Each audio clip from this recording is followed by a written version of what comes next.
Jadi untuk bisa menuju ke Istana Ratu Selatan itu, dia itu ada 9 pintu.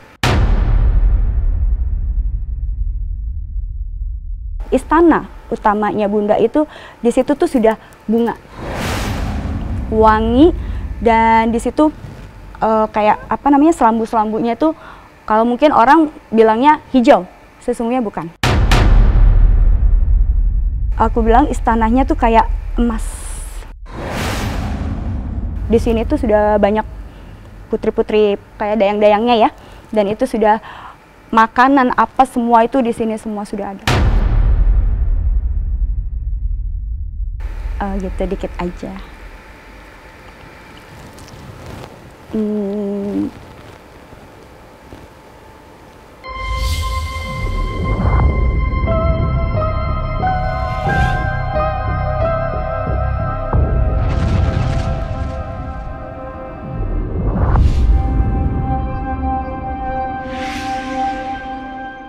Hai, selamat malam Kak Velin. Selamat datang di Studio Genjing Misteri.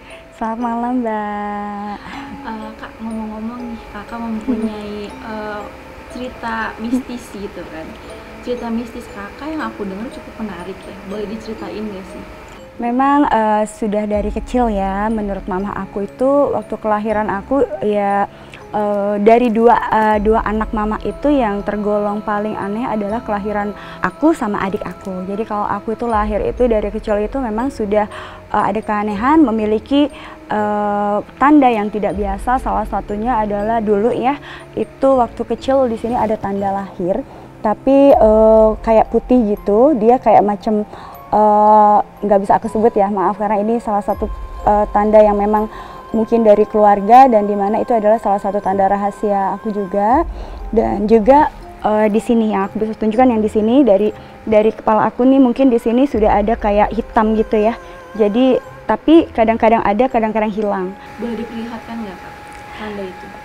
Aduh jangan deh Mbak, soalnya kan gini, mungkin kalau kasat mata itu nggak akan kelihatan, cuman hanya orang-orang tertentu. Emang kalau keluarga aku sudah tahu ya tanda ini gitu. Jadi kayaknya tadi juga Bunda kan berpesan nggak boleh, jadi jangan deh. Orang-orang tertentu tuh gimana? Mungkin nanti pemirsa Genjing Misteri biar tahu gitu. Gitu ya. Gimana ya? Ntar dulu aku minta izin dulu ya. Boleh. Gitu dikit aja.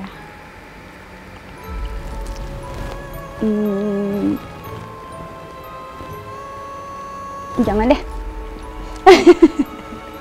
Jangan Mbak, pokoknya gini, satu itu kan aurat karena berada di sini, terus kedua juga kan ini tuh sesuatu emang artinya big secret, rahasia keluarga aku ya, terkait dengan keluarga besar juga. Dan emang karena memang jujur aja sih, ini itu apa yang aku miliki itu sesungguhnya kalau orang yang ada beberapa orang yang emang mengejar, artinya mengejar sesuatu ini. Dan dulu aku pernah punya pengalaman buruk juga, dijadikan alat untuk artinya sesuatu hal yang jahat gitu. Jadi makanya aku nggak mau. Kakek aku waktu aku usia sekitar SD kelas 3 kalau nggak salah, kelas 4, pernah diajak, ini kakek dari papa ya, pernah diajak, ayo sini Nduk, kata kakek. Terus kenapa kek, temenin kakek ya. Ketika itu aku duduk berdampingan dengan dia, aku disuruh sila, kakek aku sila. Terus tiba-tiba, kamu diem aja, kalau kamu ngelihat sesuatu kamu diem aja, kamu liatin ya gitu, tapi kamu jangan kemana-mana. Iya kek. Ketika aku ngeliatin dia, kakek aku duduk sila, terus tiba-tiba kakek aku tuh berdiri, dan aku melihat tuh ada 2. Jadi satu kakek aku, satu juga kakek aku bingung. Kek kok ada 2? Aku bilang gitu. Udah kamu diam di sini, tungguin kakek, nggak bakalan lama, kamu di sini aja, jangan kemana-mana. Oke, aku bilang gitu. Saking lamanya ya, kalau nggak salah waktu itu udah 1 jam aku nunggu, namanya anak kecil ya Mbak, jadi aku terlelap lah tidur dalam pangkuan kakek aku. Tiba-tiba ketika kakek aku sudah kembali, aku dibangunin. Dok bangun, katanya. Kakek dari mana aja sih gitu kan. Ya udah, kamu nggak perlu tahu, tapi cukup diem, nggak boleh ada yang tahu ya. Kamu apa yang kamu lihat hari ini jangan sampai ada yang tahu, siapapun, mau ibu kamu ataupun nenek kamu atau papa kamu. Iya kek, aku gitu. Nah disitulah aku sering sama kakek itu, artinya kalau kakek sholat aku berada di belakang. Kemudian terus zikir ya, itu udah keseharian aku gitu. Bahkan kalau aku misalnya, kadang kan namanya anak kecil suka males ya, aku pasti dicari. Dan aku tuh tergolong di antara, kalau menurut kakek aku ini satu-satunya cucu yang artinya walaupun perempuan tapi aku tomboy dan punya keberanian tersendiri. Sampai waktu kecil itu aku sering banget yang namanya ngelihat kayak kuntilanak apa, dan aku tuh malah buat mainan gitu loh. Maksudnya ketika ada kuntilanak aku ajak ngomong, kamu ngapain di sini gitu. Nah kakek aku ngeliat, kamu ngomong sama siapa? Tuh aku bilang gitu. Kakek aku cukup senyum aja, artinya ya udah membiarkan itu terjadi gitu kan. Sampai suatu ketika kakek aku meninggal, aku merasa kehilangan ya. Tapi di situ aku terus berusaha untuk ya udahlah, aku nggak punya teman main lagi gitu. Dan aku tuh akhirnya nggak pernah deket dengan siapapun, dan aku tuh selalu punya dunia sendiri. Aku lebih senang menyendiri. Kadang-kadang aku ingat pesan kakek aku, banyak-banyak berpuasa, sholat, zikir gitu. Dan itu aku jalanin, dan aku lebih senang menempatin ruang yang biasa kakek aku melakukan semedi di situ ya. Jadi aku sampai saat ini pun ruangan itu menjadi kamar aku.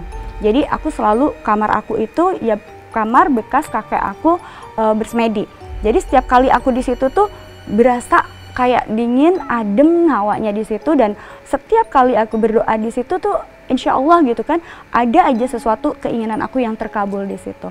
Dan dari situ ceritanya pernah suatu kali aku tuh usia sekitar SD kelas 4 kalau nggak salah, mengalami keanehan di mana aku itu sempat sakit ya. Kalau dulu itu aku sering banget yang namanya sakit panas, kemudian panasnya tuh nggak tanggung-tanggung Mbak, tinggi banget sampai divonis itu aku tipes. Hampir setiap tahun, setahun sekali itu berlaku dari aku kelas TK ya sampai dengan aku SMA kelas 3 baru aku nggak pernah sakit panas. Dan setiap tahun aku pasti dibawa ke rumah sakit untuk perawatan ya, artinya dirawat di rumah sakit itu tipes dan gejalanya sama.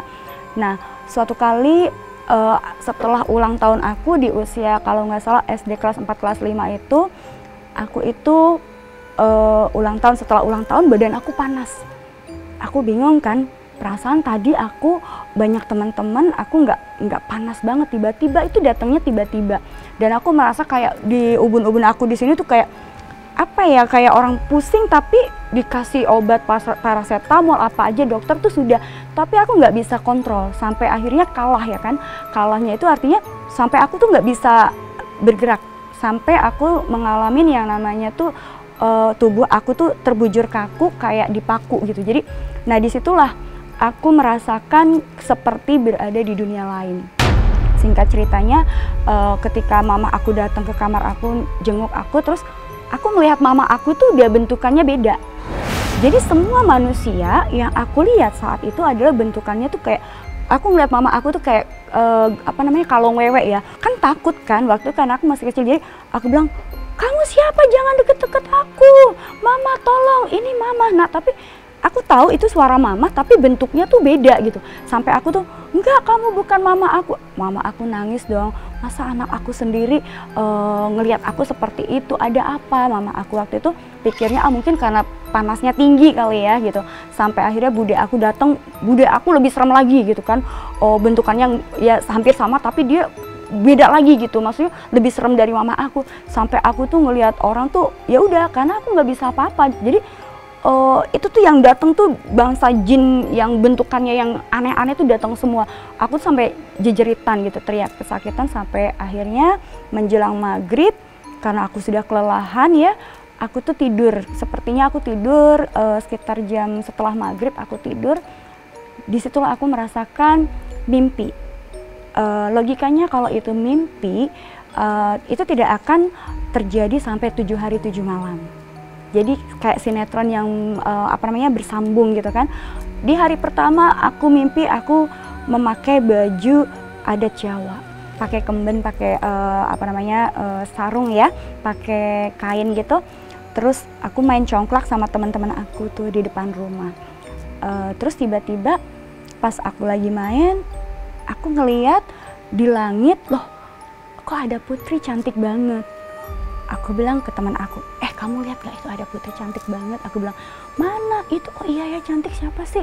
Dulu pakai mahkota gitu. Dia tuh bajunya panjang banget, cantik.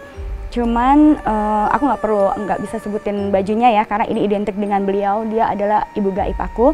Jadi terus, iya cantik banget kata aku. Terus abis itu dia senyum. Udah gitu, pas aku ngelihat dia senyum, kamu siapa? Aku tanya.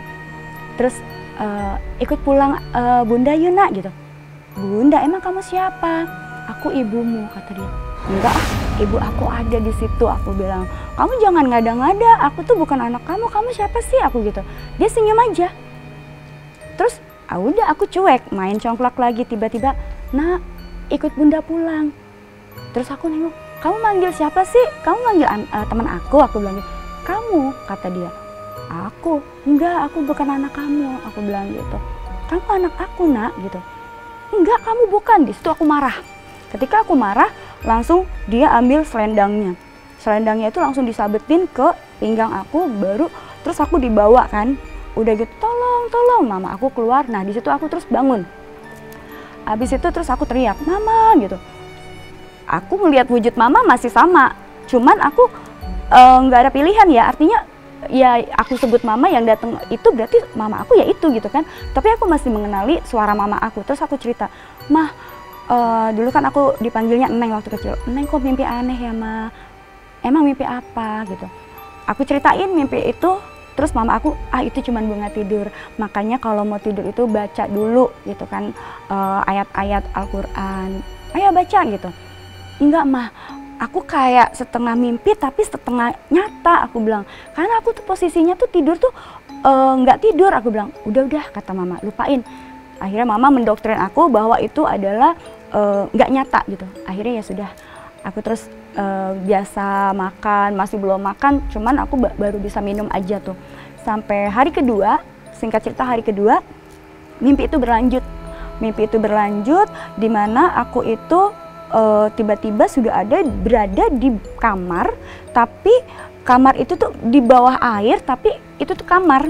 Jadi udah ada penuh melati, terus ada selambu-selambunya, selambu-selambu, terus tiba-tiba aku udah pakai baju tuh udah layaknya putri, sudah pakai kemben tapi dia warnanya hijau, kuning, keemasan gitu, terus udah gitu di sininya itu aku udah pakai mahkota, terus di sini rambut aku sudah sanggul, terus pakai apa sih bunga melati itu penuh banget, terus di sini gelang kayak layaknya putri gitu. Terus aku ada di kasur, aku bilang aku ada di mana gini sambil aku kebingungan kan, kok aku ngelihat di sini melati, baunya wangi banget, tempat tidur aku melati juga, terus di sini selambu.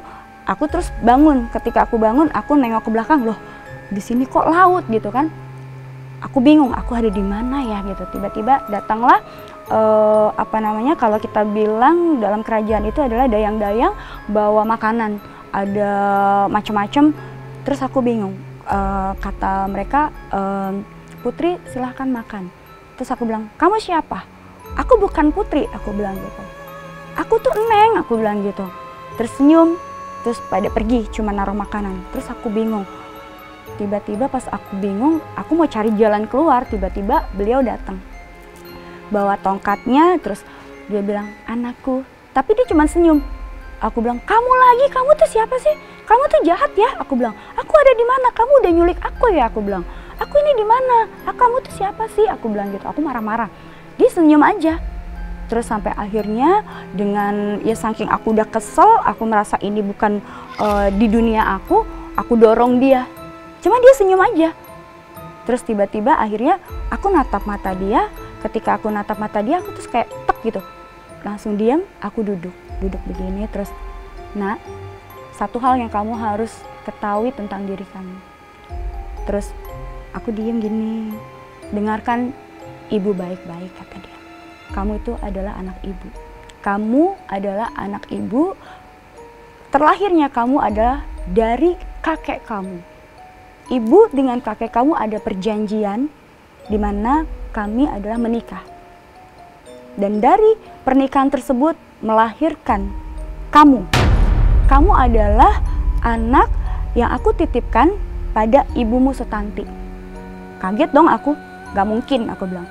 aku ini manusia, kamu tuh pasti bukan manusia, aku bilang gitu. Enggak, aku nggak percaya sama kamu, kamu pasti mengada-ngada, aku bilang gitu. Dia senyum aja, terus ditinggal. Terus aku bingung kan, masa sih gitu kan. Terus ketika itu aku langsung bangun, aku cerita ke mama, "Mah, aku tuh mimpi lagi mah," aku bilang. "Ini apa sih sebenarnya, aku mimpi gini, terus kenapa badan aku tuh nggak bisa gerak," aku bilang gitu. "Nggak mungkin," kata mama, "makanya berdoa, aku udah berdoa mah," aku bilang. Mama aku tapi nggak percaya. Udah kata mama, didongengin lagi, dongeng kancil segala macam gitu. Akhirnya aku tertidur. Di hari ketiga berikutnya masih berlanjut, aku berada di posisi itu. Tiba-tiba aku tuh datanglah Bunda dengan seorang laki-laki, tampan, putih, agak kayak Chinese gitu. Cuman dia itu apa ya, pokoknya tampan deh. Terus tiba-tiba masuklah mereka berdua. Bunda cuma bilang gini, "Nak, kamu harus mempersiapkan diri kamu, besok adalah hari pernikahan kamu. Perkenalkan, ini Pangeran Jayabaya." Aku bilang, "Apaan sih? Aku nih masih kecil," aku bilang. "Kamu jangan ngada-ngada deh, aku pengen pulang, aku nggak mau," aku bilang gitu. "Kamu tuh jahat ya, aku ini manusia, pasti kamu tuh setan ya," aku gituin. Dengan beraninya aku lantang seperti itu, udah.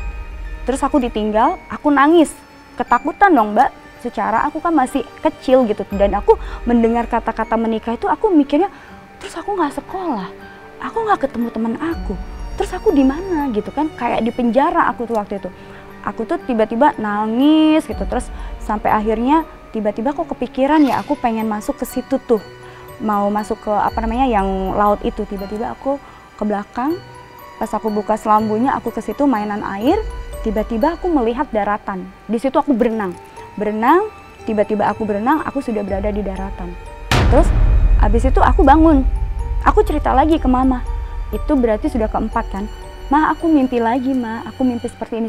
Malah aku baru mikir, "Kenapa ya kamu mimpi kayak gitu? Coba deh mama, emang aku nih siapa sih?" aku bilang gitu. "Coba mama tanya sama papa atau siapa kek. Aku nih takut ma, aku mau mati," aku bilang gitu. "Mama kalau mama nggak misalnya minta bantuan, aku mati loh mah.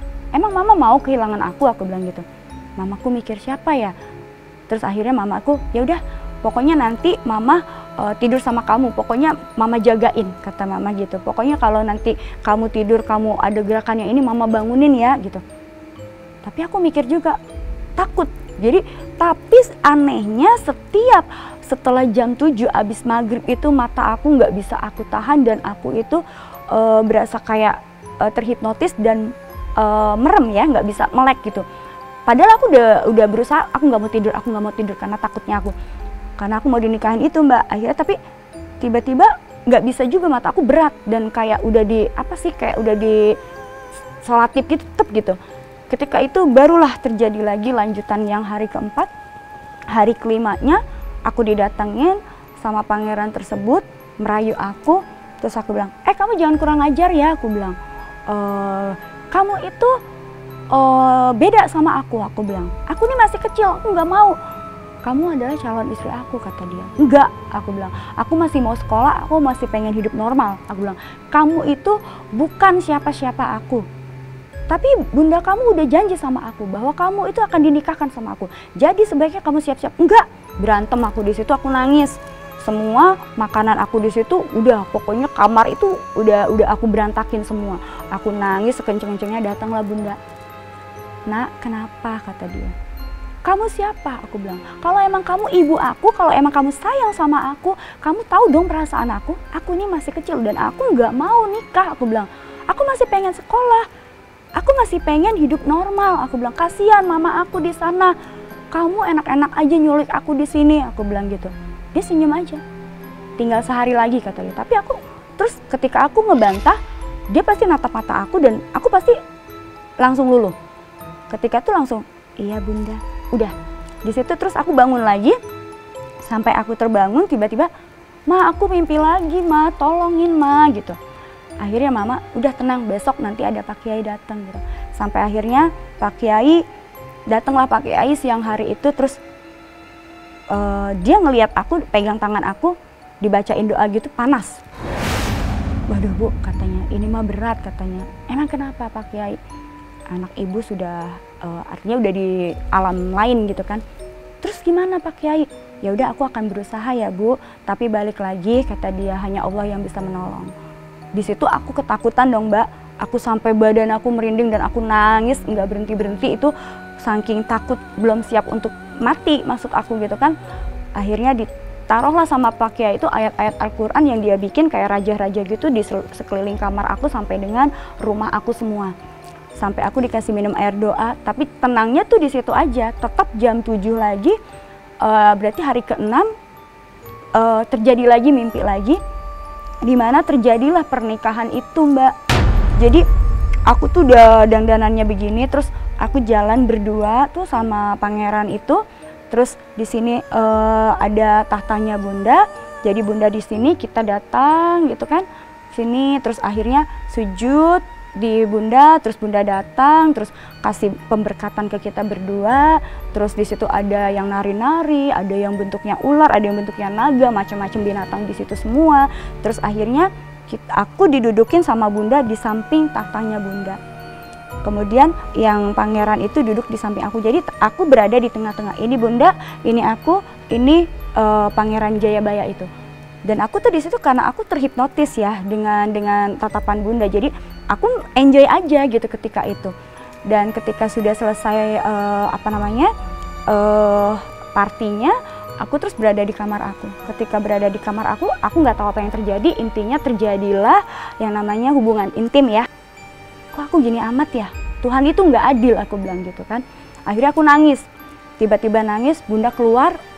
Akhirnya aku karena aku memang udah nggak mau, artinya ini bukan dunia aku lari ke belakang itu, dimana di situ yang laut itu kan, yang ada kolam itu, yang banyak buaya itu, aku terjun ke situ. Tiba-tiba aku sudah berada di daratan. Tiba-tiba di daratan itu Mbak, itu sudah ada 9 orang, ada pakai sorban semua putih, yang satu pakainya ininya sorbannya pakai sorban dia, tapi sorbannya Jawa, pakai bajunya ininya kayak batik Jawa, terus ininya pakai sorbannya warnanya tuh hitam, bawa tongkat gini. Semua 9 aku ngeliat tuh 9 tuh pakai sorban semua. Terus tiba-tiba aku tuh merangkak, sini nak. Ada satu sorban putih itu berjanggut, terus sini nak, ini eyangmu, kata dia. Aku ditarik sama dia. Tiba-tiba datanglah Bunda, lepaskan anak itu anak aku. Terus kata eyang bilang gini, tidak ada satu orang pun yang akan mengambil anak cucu aku. Dia anak aku, dia cucu aku. Berantemlah tuh berdua. Akhirnya berantem, terus tiba-tiba yang lain ngikut, terus tiba-tiba akhirnya aku ketarik sama eyang. Udah ditarik sama eyang, akhirnya mama aku datang, mama aku merangkul aku. Tapi itulah kelemahan, artinya di situ kelemahan eyang, dikiranya mungkin sudah ini ya, tiba-tiba aku ditarik lagi sama Bunda, dibawa lagi. Akhirnya ketika aku dibawa, aku di kamar cuman bisa pasrah, berarti aku sudah mati. Aku berpikir waktu itu aku sudah mati, dan memang mama aku bilang saat itu juga badan aku sudah dingin semua. Posisinya badan aku udah terbujur kaku, dingin. Nah, akhirnya itu perjuangan hidup dan mati aku ya waktu kecil. Jadi ketika itu terus ya insya Allah sih, makanya aku bilang mungkin dari papa dan mama ini selalu berbenturan ya. Artinya dari leluhur mama dan papa. Jadi ketika aku berada di dalam istana lagi, aku nangis. Seperti biasa aku nangis dan aku bilang, kalau kamu ibu aku, kamu tidak akan pernah memaksakan aku untuk ikut bersama kamu. Aku bilang gitu. Aku manusia biasa. Aku bilang gitu. Siapapun kamu bukan sejenis aku bilang gitu. Dan kamu tahu aku masih kecil. Kalaupun misalnya kamu pengen aku di sini, tunggu saatnya ketika aku udah dewasa, aku bilang gitu. Dan aku pengen menjalani takdir aku sebagai manusia biasa. Aku nggak mau. Aku nggak mau di sini, apaan ini? Aku bilang gitu. Dan kalau kamu masakan aku hidup di sini, berarti kamu tidak memikirkan masa depan aku. Aku gituin. Dia sedih. Kenapa ya kamu nggak pernah mau hidup dengan aku? Padahal aku sudah menantikan ini sudah beribu puluh tahun yang lalu, kata dia. Ya itu takdir kamu, aku bilang gitu. Tapi kan bukan takdir aku, dan aku nggak mau sesuatu hal yang dipaksakan pasti tidak akan baik, aku bilang gitu. Akhirnya aku dipeluk terus nangis. Terus aku ngerasa kayak kok ketika dalam pelukan dia kok berasa kayak nyambung ya, kalau magnet itu kayak kerap gitu. Dan aku merasakan kasih sayang seorang ibu dan emang kayak apa ya, mengalir kayak memang aku tuh memang anaknya gitu loh. Di situ kita bisa ngerasain antara bedanya ibu kita dan bukan ya. Artinya dalam pelukan itu ada rasa dan magnetiknya tuh beda. Satu hal, keturunan aku hanya satu. Dan aku tidak pernah menitiskan siapapun. Dan dia memiliki tanda yang tidak pernah dimiliki oleh siapapun. Hanya aku dan orang tersebut yang tahu. Dan kamu tidak boleh menyebutkan apa warna baju kesukaanku, apapun yang menjadi ciri khas aku dan juga tanda yang kau miliki. Di situ aku bingung, apa sih maksudnya? Sampai akhirnya, ya sudah, Bunda mengantarkan aku dengan tangisan, meluk aku. Terus dia berpesan, ingat ya nak, pulang. Kapanpun kamu mau, kamu bisa pulang. Aku akan selalu menunggumu pulang. Ini tahta kamu. Ingat, kamu memiliki tahta di samping aku yang tidak ada satupun orang yang akan menduduki tahta itu. Sampai akhirnya aku bingung, tahta apa? Bodoh amat. Karena aku nggak penting, nggak butuh semua itu. Sampai akhirnya aku diantar ke lautan yang tadi. Di situ adalah lautan di mana terhubungnya dunia gaib dengan dunia nyata, dan di situ banyak buaya-buaya. Di situ kemudian kita berenang berdua. Ada satu gua, masuk nak, kata dia. Aku masuk, aku melihat di situ yang namanya emas, perhiasan, semua ada dan banyak totalnya jumlahnya. Dan kata Bunda, ambil. Terus aku bilang, buat apaan? Aku nggak butuh semua itu. Aku bilang gitu. Ambil, kata dia. Enggak, ambil nak. Salah satu untuk penghubung kita. Akhirnya aku ngambil, aku ngeliat ada batu warnanya hitam dan batu itu cenderung biasa. Menurut aku juga banyak ditemuin. Aku cuma ambil itu. Kenapa kamu ambil itu? Karena aku tidak butuh semua itu. Karena apa yang aku punya, aku sudah, apa yang semua ini punya, aku sudah memiliki. Aku memiliki Bunda yang selalu ada. Bunda adalah ibu gaib aku dan mama aku. Bunda adalah keluarga aku dan juga udah cukup buat aku. Aku nggak butuh semua itu. Aku bilang. Dia senyum. Nak, satu hal, Bunda tidak akan memberikan ini semua. Ini hak kamu, ini milik kamu. Kapanpun kamu mau, kamu bisa ambil. Kapanpun, berapapun akan Bunda berikan kepada kamu. Enggak, aku bilang, tutup aja. Tapi dia memberikan satu kunci. Nih. Dan aku ambil, tapi Allahualam sampai sekarang aku merasakan itu cuman ada di sini aku dan tidak berwujud, cuman ada di garis tangan aku. Dan akhirnya aku kembali ke daratan dan di situ aku sudah ditunggu dengan 9 orang bersorban. Aku dipeluk, yang di tengah aku dipeluk, orang tua bersorban bajunya putih. Dia memeluk aku, terus alhamdulillah ternyata mereka sudah berzikir, mereka sudah berikhtiar, artinya menyambut kedatangan aku. Dan aku pulang, mama aku peluk aku, mama aku, papa, dan ada semua leluhur aku di situ. Salah satunya ada sosok bentuknya macan putih, dan itu juga yang akhirnya ngikut ke aku. Nah, itu perjalanan aku yang dari kecil ya. Dan setelah itu aku sering, setelah mimpi itu, di kehidupan sehari-hari itu ada setelah mimpi itu aku ada beberapa macam keanehan. Jadi untuk bisa menuju ke Istana Ratu Selatan itu, dia itu ada 9 pintu. Ya. Dan masing-masing pintu itu pasti akan ada penjaganya. Itu wujudnya tuh besar, tinggi besar, dan itu aku bilang itu sebangsa jin tapi bentuknya aneh. Kayak genderuwo tapi bukan genderuwo, kayak buto hijau tapi bukan, dia kayak aku bilang tuh kayak mix ya. Jadi tinggi besar itu yang pertama. Yang kedua pun sama sampai yang kelima. Baru yang kelima itu nanti dia ada panglima. Dimana panglima ini bentuknya itu sudah putri wujudnya, tapi sebenarnya dia manusia tapi ular. Nah, untuk masukin ke ke istana utamanya Bunda itu, di situ tuh sudah bunga. Aku nggak bisa sebutin karena itu yang seperti tadi aku bilang ya, itu rahasia, hanya orang-orang tertentu yang memang asli ya dan di situ istana itu semuanya bunga, wangi, dan di situ kayak apa namanya, selambu-selambunya itu kalau mungkin orang bilangnya hijau, sesungguhnya bukan. Makanya aku bilang kalau siapapun penganut yang dia selalu mengaku, aku ini bunda, aku cuman satu pertanyaan aku, warnanya apa, itu aja. Itu yang mencirikan. Dan di situ indah banget, bahkan aku bilang istananya tuh kayak emas gitu. Jadi ada sinar yang di atas itu ada sinar, sinarnya tuh keemasan, ada kehijauan. Jadi hijau keemasan gitu. Tapi lebih identiknya dengan warna emas. Dan di situ masuk, di situ pun masih panjang, masuk ke dalamnya kurang lebihnya tuh sekitar 1 kilo lah ya untuk jalan masuk ke apa namanya, ke singgasananya bunda. Nah di situ langsung center ke situ, udah di sini tuh sudah banyak apa namanya, putri-putri apa namanya, kayak dayang-dayangnya ya, dan itu sudah makanan apa semua itu di sini semua sudah ada. Jadi emang lumayan jauh, makanya kalau ada orang bilang aku pernah masuk di ke situ, pernah dimandiin, pintu berapa dulu, karena masing-masing pintu itu salah satu pintunya adalah Nyai Blorong. Hati-hati, ini jangan, makanya orang bilang banyak lah ya cerita-cerita yang seperti itu. Aku cuman cukup gini, apa sih warnanya, itu aja.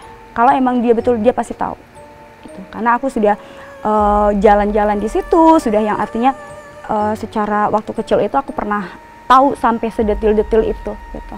Jadi dan salah satu ornamennya itu adalah ciri khasnya, dia adalah ada dari ukiran-ukirannya Cirebon, karena dia itu adalah putri pajajaran dari Prabu Siliwangi. Kalau di sana dulu itu ya seperti aku bilang ya, karena aku posisinya begitu aku di apa namanya dibawa itu sudah di kamar ya, dan aku tuh artinya karena aku nggak mau di situ, cuman aku pernah jalan-jalan yaitu ketika aku dinikahkan bunda, yaitu aku berjalan di altarnya beliau sampai dengan ke singgasananya beliau, dan kursinya itu besar ya, kursinya besar. Di sini tuh banyak ornamen naga-naganya, tapi ukirannya tuh ukiran Cirebon, khas banget Cirebon sama Jogja.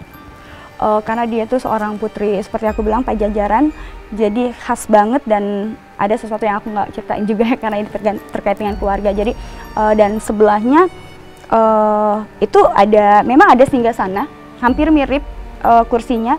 Aku nggak tahu itu singgasananya siapa, cuman kalau menurut bunda sih itu singgasana aku, tapi aku merasa tidak, itu bukan aku, karena aku merasa aku masih belum berhak ya, Allahu alam ya, karena aku orangnya tuh artinya nggak pernah pengen ke arah situ gitu kan, pengen hidup normal aja ya seperti ini gitu. Jadi kalau menurut bunda itu adalah singgasana aku. Jadi dan di situ aku pernah duduk di situ.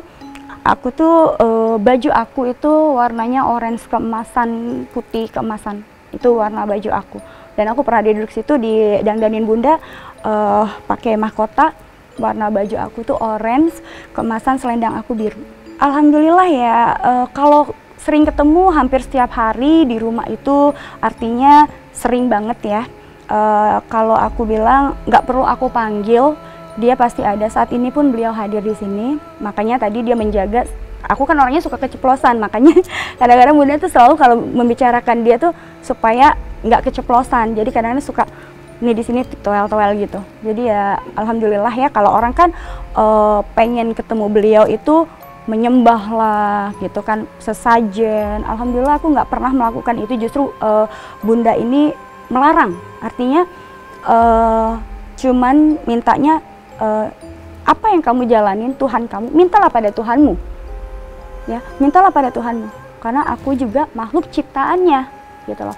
Segala yang aku miliki adalah berasal dari Tuhan, bukan aku sendiri gitu. Jadi bahkan dia itu sesungguhnya nggak pernah mau kalau dia tuh disembah ya, Allahu alam ya, mungkin yang disembah mungkin ya itu tadi panglimanya ya, seperti Blorong, Nyai Roro Kidul, dan itu kan panglimanya. Mungkin yang datang kalau menurut mereka dia adalah Kanjeng Ratu Kidul ataupun Bunda Ratu, mungkin yang datang tuh biasanya, dan Bunda tuh nggak pernah ya, artinya dia nggak pernah mau dengan yang namanya sesembahan seperti itu. Jadi yang datang tuh biasanya panglimanya. Kalau dibilang menerima, karena gini, intinya karena aku merasa gini, dalam pencarian jati diri itu panjang ya. Bahkan kisah aku yang mimpi 7 hari 7 malam ini, kalau mungkin satu orang, aku pernah bertemu dengan seorang di jalan, kakek-kakek tua, dan aku notabene-nya nggak kenal, diajak ke rumahnya dia yang gubuk di tengah sawah, dan aku nggak pernah menceritakan tentang mimpi aku ya. Dan dia yang bercerita sendiri, bahkan dia mengatakan, kamu itu masih muda. Saat itu aku usia 20 tahun ya, kamu itu masih muda. Tapi di dalam diri kamu tuh udah tua, ratusan tahun, kata dia. Aku bingung kan, maksudnya apa? Terus dia cerita, aku diem gitu, maksudnya kok bisa tahu ya dalam hati ya. Terus nggak usah kamu cerita, nggak usah kamu ini, itulah kamu harus tahu siapa diri kamu. Udah nggak usah kamu ini lagi, kata dia, nggak usah ada orang lain yang tahu gitu. Aku diem aja. Dan waktu itu aku kan sama, waktu mau kuliah ya, jadi sama supir aku. Terus di perjalanan aku sempat mikir, ini orang siapa ya? Pas aku melangkah 3 langkah dari rumah itu, hilang semua. Dan itu terjadi lagi ketika aku pernah suatu hari aku holiday ke Malaysia. Aku nggak tahu itu siapa, seperti seorang kiai, tiba-tiba ngajak aku ke rumahnya. Dan dia tuh, aku sudah masuk nih, tapi tiba-tiba dia, Assalamualaikum, silahkan masuk. Aku bilang gini, ada siapa sih di belakang, perasaan aku sendiri gitu. Terus silahkan gitu. Terus aku bingung ada siapa, terus tapi aku diem aja gitu. Terus aku dipersilahkan duduk, terus aku dikasih air minum. Dia cuma tanya begini, nak, dari Jawa ya? Iya. Terus kamu tahu nggak kalau kamu itu datang ke sini nggak sendiri gitu? Kalau kamu mau nangis, nangis. Dan saat itu nggak tahu kenapa ya, tiba-tiba aku tuh nggak ada apa-apa tuh nangis. Dia bilang, kamu sedang bingung ya? Aku tahu kamu sedang bingung mencari jati diri kamu. Gini ya nak, ambil minum dulu. Aku minum, terus dengarkan cerita saya, kata dia. Datuk, dia bilang, dengarkan cerita Datuk. Iya Datuk. Diceritakanlah mimpi aku yang 7 hari 7 malam. Dan kata dia, tuh dia ada di belakang kamu dan tersenyum. Dan dia menangis. Aku bingung dong. Maksudnya? Aku nengok lagi ke belakang. Gak ada siapa-siapa aku gitu kan. Ada. Kamu gak pernah sadar kalau kamu tuh memiliki ibu. Dan kamu anak asli, anak dia. Enggak aku bilang. Ibuku ada di rumah, aku bilang gitu. Dan aku selalu menolak ya saat itu. Beliau nangis, tidak pernah dianggap kamu, dia tidak pernah dianggap kamu ibunya. Kenapa harus nangis? Kan banyak, aku bilang. Kan anak bukan aku aja, aku bilang. Beda, kata dia. Karena kamu itu asli titisan darah dari itu tadi, perjanjian yang dilakukan itu ya. Dan cuman kamu satu-satunya. Aku bingung juga. Allahu alam lah, aku bilang. Karena saat ini jujur aku cuma percaya dengan adanya Tuhan, dengan Allah, karena segala sesuatu, semua alam seisinya yang menciptakan Allah, aku bilang gitu. Terus dia senyum, katanya, tuh ibu kamu senyum. Ya udah nak, kata dia, silahkan, katanya. Maaf Ratu, kata dia. Terus aku terus aku nanya, satu lagi, kan dia belum nyebutin nih siapa namanya gitu.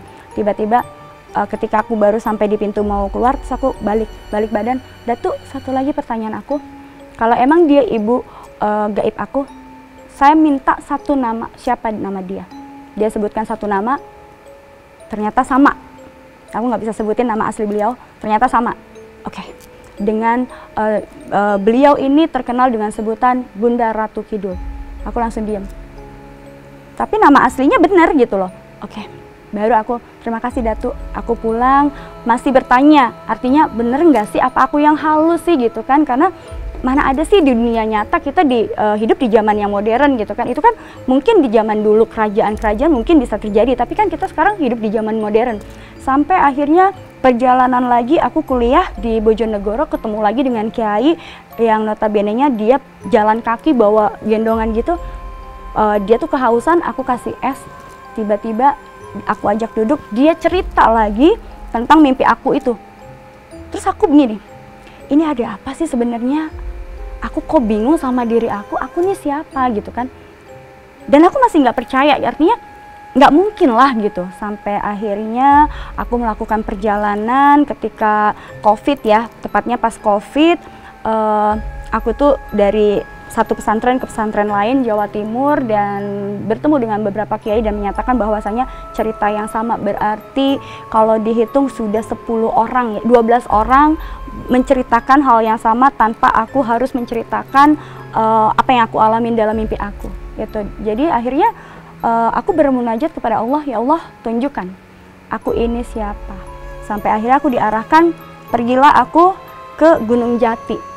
Dan di situ aku pun bermunajat, artinya ya kadang kan orang kan banyak yang minta ini minta itu ya, tapi aku cuma satu pertanyaan aku, Eyang, kalau emang aku ini ada keturunanmu, kalau emang aku ini betul apa yang selama ini orang-orang bilang, tunjukkan.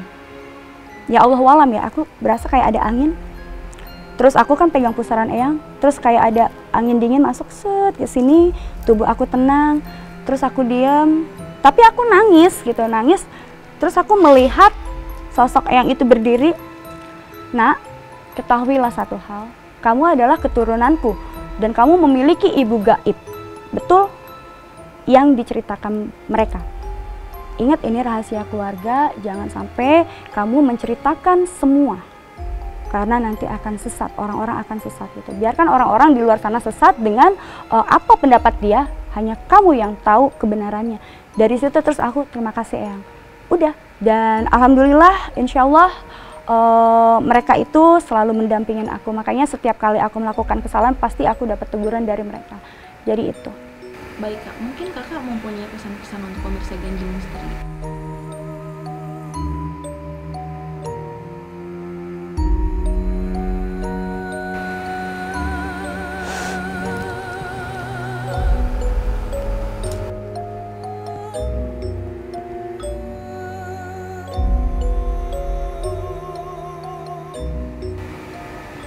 Jangan pernah sesat, jangan pernah mencari aku dan mengaku-ngaku, memberi sesaji kepadaku, karena sesungguhnya kalian sedang tersesat ke jalan yang salah.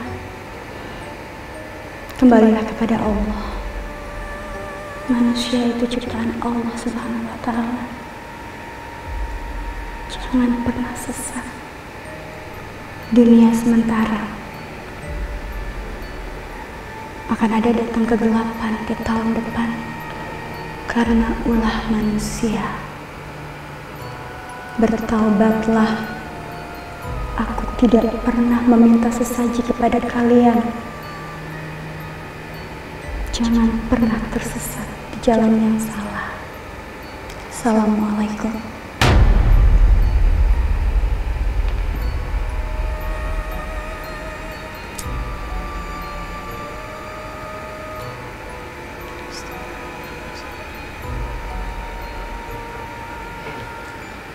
Aduh, sebentar. Oke. Jadi pesan apa tadi kan sempat ini ya, kabur. Taruh, kok aku minta air dong.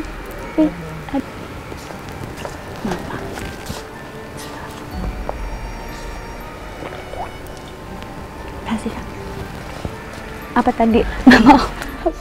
Aku kok tiba-tiba hilang. Gak apa-apa. Mungkin memiliki pesan.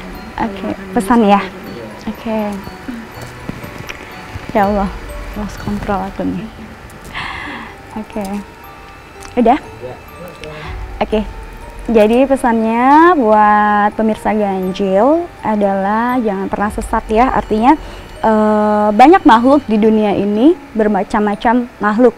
Dan kadang-kadang makhluk itu bisa menyerupai siapapun, bahkan orang suci sekalipun. Tapi satu hal, balik lagi kepada Allah, bahwasanya dunia ini milik Allah dan yang menciptakan dunia ini adalah Allah Subhanahu wa Ta'ala. Apapun kekuatan kalian, artinya semua itu berasal dari Allah ya. Pergunakanlah sebaik mungkin dan untuk menolong orang tanpa artinya embel-embel. Banyak sekali di luar sana juga orang yang menggunakan kekuatannya untuk sesuatu hal yang merugikan orang. Mudah-mudahan ini dijadikan pelajaran, artinya balik lagi kepada Allah.